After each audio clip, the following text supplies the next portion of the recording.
Now, President Park Geun-hye has entered her fourth year in office, and to mark the occasion, we have been bringing you a series of special reports.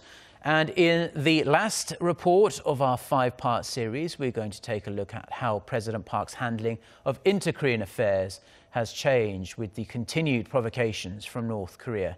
Our Unification Ministry correspondent Connie Kim has this report.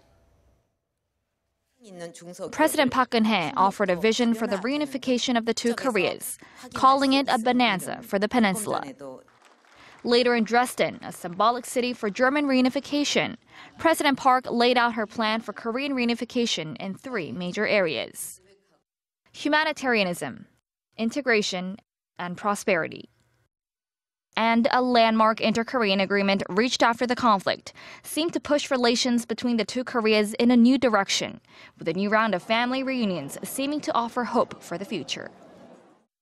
However, with North Korea's nuclear test and long-range missile launch, President Park has made clear that inter-Korean relations will only improve when Pyongyang gives up its nuclear weapons program.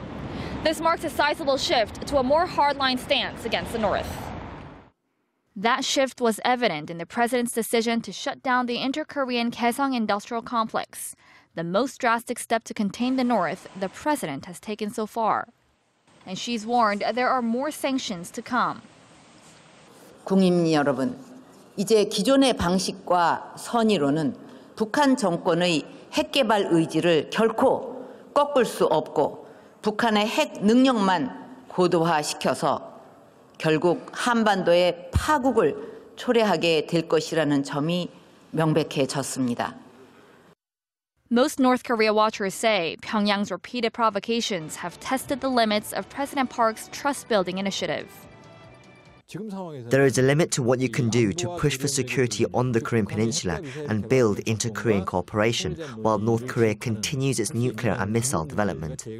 This imbalance has been raised as a fundamental problem with her trust politic. But just as out of every crisis opportunity arises, experts say this is the time to review policies that could improve relations. Talks with North Korea after an escalation in tensions will be inevitable for as long as the regime exists. The Park administration should not rule out the possibility of holding dialogue with the reclusive regime when reviewing its North Korea policies. Whether President Park is able to strike a balance between security and cooperation, between punishment and dialogue in her North Korea policy, is a question that'll be answered when her term comes to an end in 2018. Connie Kim, Arirang News.